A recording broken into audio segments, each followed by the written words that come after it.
Welcome back to Master Kalog and don't forget to subscribe for more update.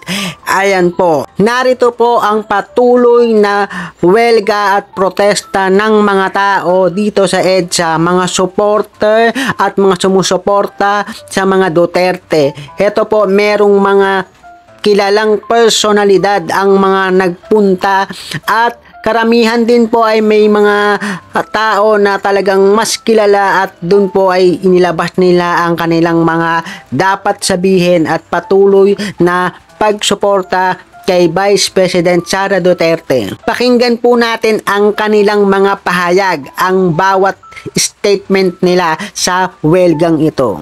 Ipa-aresto? Never! Hindi ako kuha ng abogado. Kahit bigyan nila ako abogado, bahala na ako mabulok. At kayo daang bayan, sundan nyo ako sa kulungan. Pwede ba? Pwede! Magkaisa tayo sa kulungan. Kaya ba tayo magpagulong lahat? Kaya ba? Kaya! Okay, sabay lang Pilipino. Salamat sa kulungan. Last question. Dahil mayroon pa po tayong mga programa bukas. Mas malaki, mas matatag, at mas nakakayanig na pagtitipon bukas. Last question para kay Captain Dado at sa grupo nila sa Filipino Guerrilla Forces. Intindihin nyo na po na mayroon pa silang mga meeting na pupuntahan. Go ahead, BMR Jones. Ayan, Captain Dado. Ito, reaction ulit. Maraming salamat. Reaction ulit, Captain Dado. Yung kahapon sa Quadcom hearing, nandun po, umatin po yung AMLAC. Pinasinungalingan po lahat ang mga nilapag o nilabas ni Trillanes na mga papilis nung nakaraan Quadcom hearing. Ano po ang inyong masasabi na ito pa lang si Trillanes ay napakasinungaling? Final question muna ito, and then panawagan ni Captain Dado sa Tangbayan para bukas at sa susunod na araw.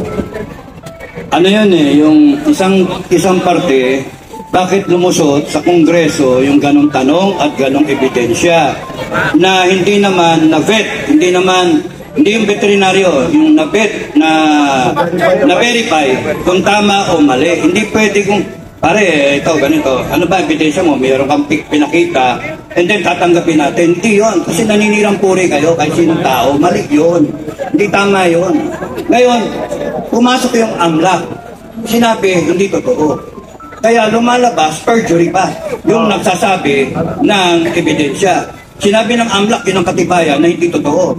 Kaya dapat magkasuhan ng perjury si dating Senator Trillanes.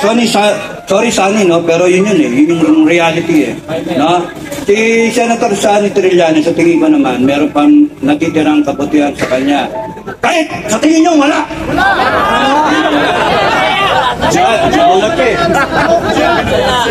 Nagulat ka eh. Merong natitirang ano yan kasi kahit pa paano may dinaanan yan. Kaparte yan ng ating history. Pero ako mas interesado sa history na ginagawa ninyong lahat. Kayong lahat, mga kababayan, you want to be part of history in changing this country. Be part of history. You change this country. Laban lang kayo. Huwag kayong matatakot. Captain Dado, abang nandito ka, aawitin natin ang Pilipinas Tunghal. So everybody, please stand up. Lapit po kayo. Samahan natin ang grupo nila Supremo Captain Dado, General Simoy, Colonel Mitran, and the rest of the Filipino Guerrilla Forces, retired military and police officers na nandito. Samahan niyo po ako, si Ka Eric, madamdaming pag-aalay ng awitin sa gabi ng pagpupuyat at gabi ng pagbangon ng kasaysayan ng mamamayang Pilipino. Ready? Kung pwede po ang mga cellphone muli, pailawin dahil wala tayong kandila. Pailawin natin, please. Everybody, raise your cellphones. Samahan nyo kami ni Captain Dado, Colonel Mitran at General Simoy ng madamdamin na pag-aalay ng awitin ito. Sa gabing ito, dadaloy ang kasaysayan at babangon muli ang diwa ng mga bayaning Pilipinong ayaw pasusupil sa isang gobyernong ibinabalik at ibinubulit tayo sa madilim at abusadong paghahari-harian. Ang bayan ko'y tanging ikaw. Everybody please sing with us. Pilipinas ko ang puso ko at buhay man sa iyo'y ibibigay, tungkulin kong gagampanan na lagi kang paglingkuran, ang laya mo'y babantayan, Pilipinas ko. Isa pa, ang bayan. Kaugnay sa usaping ito, ayon sa mga tao na nagpunta sa EDSA, ipinaglalaban lamang nila ang kanilang karapatan upang suportahan si Vice Presidente at ipinaglalaban nila na hindi karapat-dapat impeach ang ating Vice Presidente na si Sara Duterte. Kaya ito ay kanilang ipinaglalaban. Don't forget to subscribe, like, and share for more updates. Thank you.